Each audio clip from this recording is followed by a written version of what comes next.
za naše razgovore sa Prištinom. Hvala vam na uloženom trudu, entuzijazmu, energiji. Mi to izuzetno poštujemo i želim da kažem i građanima Srbije i svima drugima u Evropi i svetu da smo imali veoma dobre razgovore, razgovor koji se ticao pre svega unapređenja životnog standarda ljudi koji žive na ovim prostorima, koji se ticao bolje ekonomske i infrastrukturne povezanosti u regionu. U odnosima Beograda i Prištine, kao što znate, nema lakih razgovora. Koju god temu da pokrenete, po bilo kojem pitanju uvek dolazite do politike, ali sam zahvalan Richardu Grenelu što je, čini mi se, na racionalan način uz vrlo snažnu agendu i veliku želju da napredujemo u našim odnosima, što je razumeo i koje su potrebe Srbije i šta je to što naši građani žele da vide i da bude naša zemlja poštovana i naš narod poštovan, a ne uglavnom ponižavan kao što je to bilo u nekim ranijim vremenima.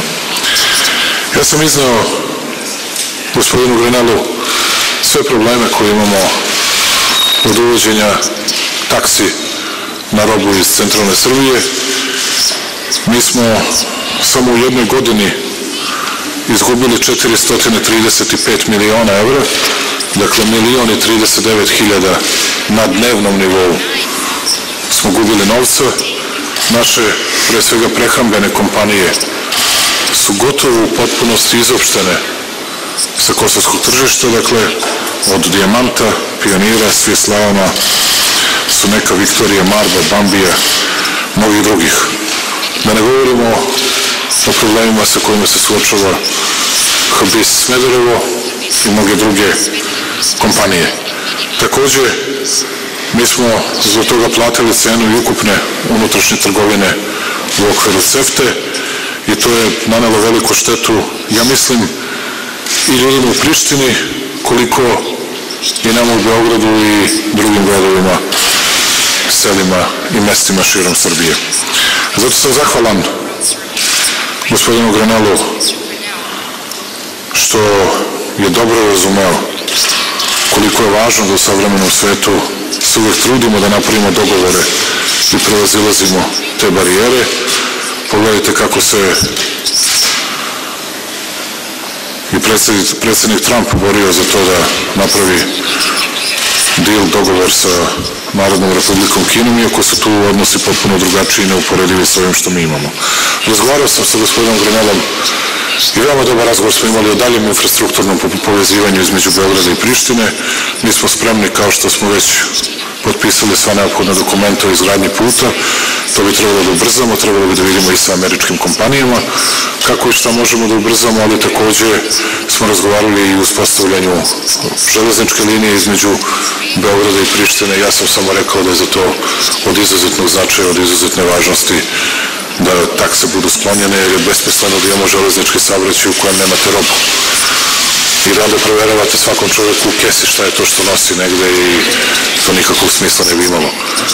Razgovarali smo i o onome što je gospodin Grenel pomenuo u Prištini što se tiče kampanje, kako mi to ovde nepravilno kažemo od priznavanja ili povlačenju priznanja. Ja sam rekao da je za nas važno i da smo mi nudili više puta Prištini dogovor u kojoj bi se napravila pauza o zahtevima za prijem u brojne međunarodne organizacije i za priznanje, kao i za naše, za povlačenje priznanja, ali da to svojevremeno Priština nije želela da prihvati.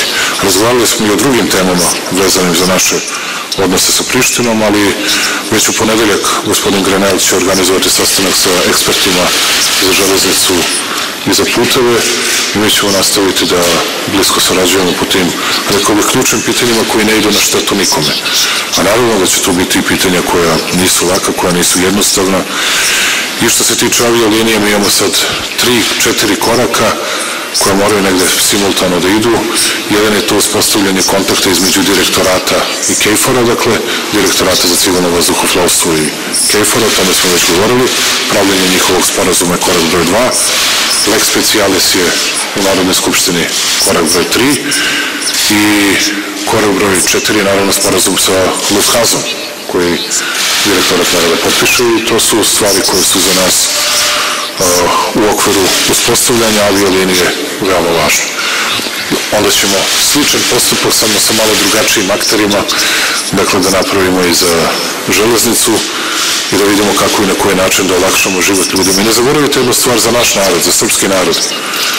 Kada uspostavite železničku liniju i autoput kompletan Priština-Beograd, samo ljudi da ne zaborave, naših 20.000 ljudi živi samo u Gračanici. Srba živi samo 20.000 samo u Gračanici. Neću da govorim o Sviraničkoj župi, neću da govorim o Kosovskom Pomoravlju. Samo te desetine hiljada ljudi imaće najbrži mogući pristup i Nišu, i Beogradu, i Prokuplju, i Kuršumliji, i svakom drugom mestu u našoj zemlji. I to će biti najbrža i najbolja veza. I kao što ti ja i ne krijem pred... Ja naravno kažem da nam je važno da trgujemo sa Albancima, da radimo sa Albancima, da imamo dobar biznis sa Albancima. A ja i ne krijem to ni pred gospodinom Grenelom da je za nas izuzetno znači da to uradimo zbog Srba koji žive na Kosovu i Metohiji. Što ja mislim da je sasvim normalno. Kao što smo mi spremni da radimo na uspostavljanju veze između Vranja, Bujanovca, Preševa, Gnjilana, mnogih drugih mesta, gde imate i u delu centralne Srbije značajan deo Albanaca, mi nemamo problem sa tim. Mi želimo što razvijeniju infrastrukturu između nas, želimo što snažnije trgovinske odnose ili kako mi to nazivamo otpremljenje robe na teritoriju Kosova i Metohije i tako dalje. Tako da još jedan put veliko hvala gospodinu Grenelu na zaista ogromnoj energiji. Imali smo jedan otvoren razgovor, iskren razgovor i nastavit ćemo da radimo. Hvala još jedan put.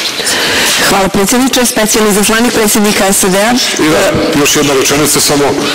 Hoću da se zahvalim na tome, pošto ako neko to ljudi obično smatraju ili misle da je to nevažno i da je to birokratska forma, hoću da se zahvalim predsjedniku Trumpu na velikoj pažnji koju je posvetio nama i da neki tweet potpiše i da 5 minuta u 7 dana razgovara o Srbiji. Ja mislim da je to veoma važno i mislim da to su stvari koje mi svakako moramo da poštujemo. I još jedan put želim, ja znam da to bez nekih drugih stvari neće lako ići, ali ja želim to javno da kažem. Predsjednik Trump ima otvoren poziv da poseti Srbiju i ono što ja vama, gospodine Grenel, mogu da kažem, to je da ga nigde u Evropi neće dočekati takvo gostoprimstvo kao što bi ga dočekalo ovdje u Srbiji. I to je stvar koju vam kao odgovoran i ozbiljan čovjek garantujem. A ja vas molim da to prenesete vašem predsjedniku. Hvala još jednom. Hvala predsjedniče, specijalni izaslanik predsjednika SAD-a za dijalog Beograda i Prištine, gospodin Richard Grenel. Thank you very much, Mr. President. It's wonderful to be back in Belgrade. What an amazing city. It's very vibrant. It's very fun. We had a good time last night in your wonderful city. I bring greetings from President Trump, who I think would be very impressed with the number of cameras that you have in this room right now. It seems like a very broad media group. I've never seen so many cameras. Thank you. To tell you the truth, I have never seen so many cameras in this government. I also want to send my greetings to your wonderful Prime Minister, Anna, my friend. I know she saw Ivanka Trump last night, and they had a great discussion about a variety of issues, so I appreciate her support. I want to start by just saying that President Trump is extremely proud of the American economy. It's on par with the Serbian economy here with like a 4% growth. But I have to tell you that the President Trump is extremely excited about a variety of issues that are happening in the U.S. economy. He's singularly focused on this. The one thing that he is the most proud of when you talk to President Trump about the great American economy, and that is the deregulation campaign. of telling our ministries and our government agencies to wake up every single day and to think about the private sector and job creation. How do you create more jobs? How do you make sure that government is not in the way, that government is supportive? Because we know that government does not create the wealth or the jobs.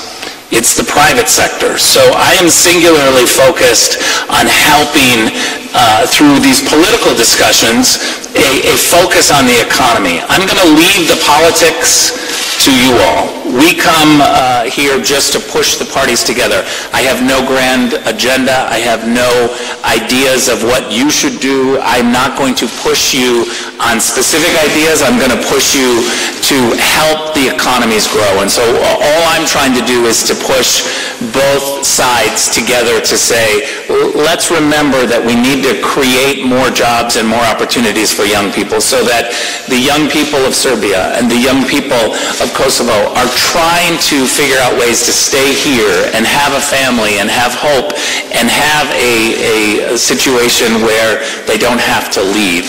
So all I'm trying to do is focus on really creating that dynamic economy. I'm going to leave the politics to you all. I also want to just say thank you for this new railway idea. We have an agreement in principle, and we will meet in Berlin on Monday. I talked to President Vučić and to the leaders that are trying to form a government in Kosovo, and to President Vučić about now let's sit down and try to work out an agreement on the railway. But in principle, we have an agreement to get railway moving. In addition to the flights, and thank you very much for taking that step on the flights. I also, when I was in Kosovo yesterday, made very clear to every leader that I met with, and to the media and to the business community there, that the tariffs must be dropped. That is unacceptable. And I also bring the same request here, which is the derecognition campaign must stop. And so I think what we'll do is continue moving in this direction of concentrating on the economy, concentrating on growing jobs, and that means, as you said, dropping the tariffs will create more wealth and create a more normal situation when it comes to commerce. I'm meeting the business community here, which I'm very excited about hearing from them as to how we can move forward, but I also want to say that I met with a large number of businesses in Kosovo. Također sam se susrela sa mnogim predsjednicima privrednicima na Kosovu i ima nešto oko čega se oni svi slažu. And this is something that I think that we are all focused on, and I'm confident that we are getting there. So with that, I want to just thank you for the hospitality in Belgrade, and I want to make sure that next time I come, Anna's around. Zaista bih želao da kad sljedeći put budem došao, Ana bude ovdje. Hvala. To tell you the truth would be jubilant, would be very jubilant to replace myself with her. Hvala, izvolite, imamo vremena za jedno pitanje. Koleginica Aleksandra Otašević, Agencija Tanjug. Aleksandra, izvoli. Hvala. Imam prvo pitanje za gospodina Grenela. Prvo pitanje se odnosi na to da li mislite da je fair vaš zahtev koji se tiče reciprociteta da Priština ukine takse, a Beograd zaustavi kampanju na priznavanju. I predsjedniče, kratko ste se dotakli tog od priznavanja, pa bismo molili da nam objasnite malo konkretnije kakav je odgovor bio vaš na to. I također bismo želi da znamo, jučer ste gospodine Grenel dali izjavu da predsjednik Sjedinjenih Američkih Država neće dozvoliti da se odnosi Beograda i Prištine rešavaju dugo ako ne bude napretka, ako smo dobro razumeli, da nam kažete šta to znači i kako ćete korake dalje poduzeti. Hvala. Tough environment. Thank you for the question. What I'll say in terms of whether or not something is fair, that's not for me to decide. Again, I don't have any agenda here other than pushing the sides together. I think it's for the parties to decide, and they will. Believe me, they will push back and tell us what they think. Again, I'm just trying to focus on a bright future for the people of Kosovo, the people of Serbia. I'm trying to bring some of the energy that we have in the United States in terms of getting the political issues put aside and concentrating on growth. There are so many businesses that are ready to come in and be a part of what's happening in this area. But I think that what we need to do is to get rid of what they view as a conflict. And so I really believe that you're going to see your economy even soar even more when we get this done. And so in terms of the fair question, I leave it up to the other parties as to what they think is and is not fair. The other part of your question on timing, Što se I'm a tiče cancer rokova, survivor, and I've learned that I have no idea what happens next month or next week. I'm just going to work really hard today and try to move forward.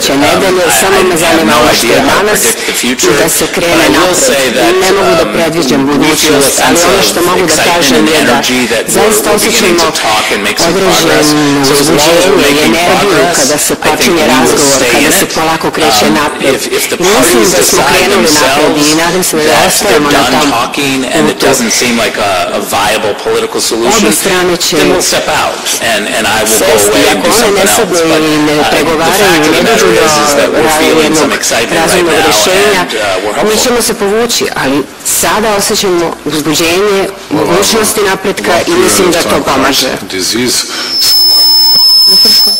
I do whatever I can to do my job as soon as possible. Prebacit se na srpski, izvinite. I'll switch into Serbian.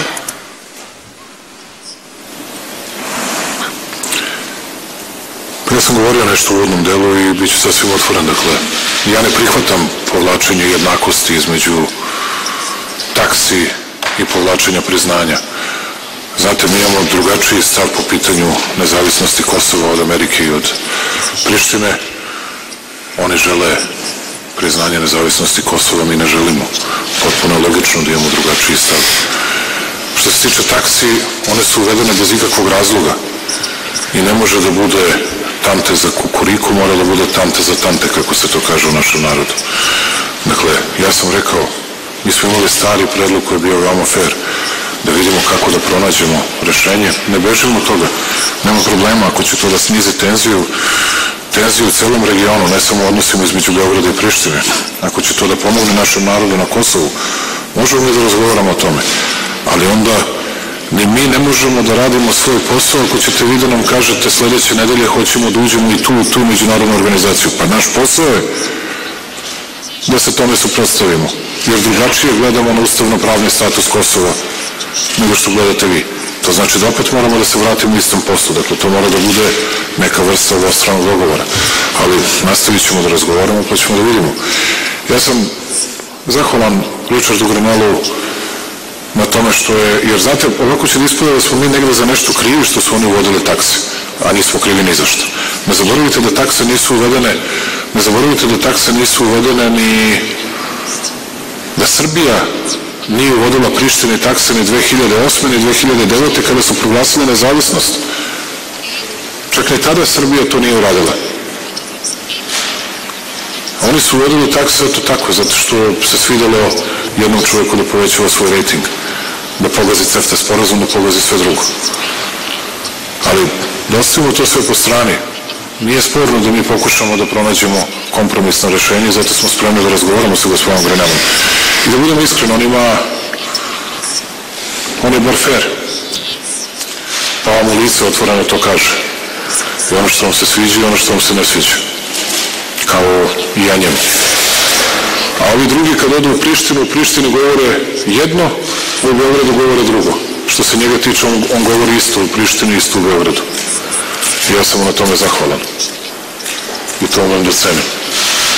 Bez obzira da li mi se uvek sve sviđa ili mi se nešto i ne sviđa. U svakom slučaju nastavit ćemo da razgovaramo, ali sam, ako to smijem da kažem, a znate kakav sam skeptik. Po prvi put, ne to zbog priče koju bih mogao da serviram našim ljudima, već zato što iskreno verujem u to da od ovoga možemo da imamo koristi svi. Zato ovome pristupamo sa velikom energijom i sa velikim entuzijazmom. Posebno oko tih ekonomskih odnosa, infrastrukturnih radova, toga možemo samo koristi da imamo. To što smo se mi borili da ne bude taj pečat, da ne bude ne znam šta sve tu i tu, i to se tukli Marko i Ana danonoćno. Kao i Albanci, naravno. To je jedna stvar, ali to ljude obično ne treba da opterećujemo. I Grenel se mučio sa tim i svi smo se mučili sa tim. Vi mislite da je do toga lako doći? Da vam ja objašnjavam sa šta je donji vazdušni sloj, kakvi ugovori moraju da postoje između kompanije, direktorata za vazduhoplovstvo, ne znam ja koga sve. Mnogo komplikacija, bezbroj komplikacija. I to ljudi samo sa nenormalno velikom energijom i entuzijazmom mogu i da pokušavaju da reše, a kamoli da reše. I na kraju, ljude to mnogo i ne zanima. Ljudi će moći da lete. Posebno oni koji to bude interesovalo zbog networkinga, konektivitija, zbog svega drugog. Dakle. Tako da, ja stvarno mislim da su ovo dobre stvari za Srbiju. A da li će biti i teških stvari i ne lakih stvari, ne lepih stvari? Pa naravno. U ovome nema, pravo da vam kažem, šećerleme za džabe. Grenel što radi? Pa radi, prvo ima interese Amerike, svoje zemlje. Hoće da pomogne svom predsjedniku i da u izbornoj godini pokaže šta može i šta ume mnogo više nego neki drugi. Lično se čovjek angažuje i pokazuje nenormalnu energiju, pokazuje ogromnu energiju. Ogromno vreme provodi posvećujući ga svima nama. On nije rekao, daj da vidimo raspored, da li mogu da zakažem za 16. avgust sljedeći sastanak. Ne, možeš da me pošaljiš, možeš ti, Vučiću, da spremiš ljude, tvoje eksperte za železnicu i za puteve, da mi dođu u ponedeljak u Berlin. I mi sad moramo da nastavimo da radimo ceo vikend da bismo spremili ljude za odlazak u Berlin. Ako veliki rad, veliki trud, ali to će nam doneti rezultate. Samo da ljudi znaju, ovih 435 miliona, pošto su neki govorili kako to ne bi išlo nama, ne, naravno išlo bi našim kompanijama, ali računajte da od toga 12% bismo mi imali. Samo na ovome smo izgubili 1,5% penzija. Samo na ovome smo izgubili kao država 1,5% penzija. A neću da pričam da smo stvari izgubili mnogo više. Samo za ovo smo svakog penzioneru uskratili za oko 450-500 dinara na mesečnom nivou. 350 do 500 dinara na mesečnom nivou. Toliko smo mogli da imamo više. Toliko su te takse važne za nas. Ukoliko bismo to od poreza koje bismo naplatili našim kompanijama na njihove prihode i na njihov profit, toliko bismo mogli da dobijemo. U svakom slučaju još jedan put se zahvaljujem vama, gospodine Grenel, na ogromnom trudu. A što se nas Srba tiče, za nas nikad nije bilo umešeno, pooblešeno, za nas nema lakih dana i lakih situacija, ali ono što je specijalni izaslanik predsjednika Trumpa rekao, mi moramo da ekonomski napredujemo, da guramo još snažnije, da guramo još jače. Ja sam s pažnjom slušao govor predsjednika Trumpa u Davosu. Ja najviše volim kad odem u Davos da slušam govore. Ponekad me nateraju da imam i sastanke, a najviše volim da slušam sve govore i da čujem što drugi ljudi pričaju. On je ceo svoj govor posvetio, a jesam, mnogi mi se zbog toga smeju, ali ja mislim da sam ja u pravu. Ceo svoj govor je posvetio ekonomskim uspesima i ekonomskim rezultatima. Gotovo ceo govor. I onome što je uradio za Ameriku. Tako bih i ja želeo jednog dana da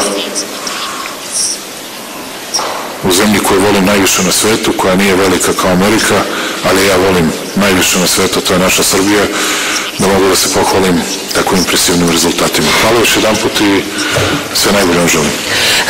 Hvala predsjedniče, dragi kolege, hvala vam. Ovim je današnje obraćanje završeno. Hvala.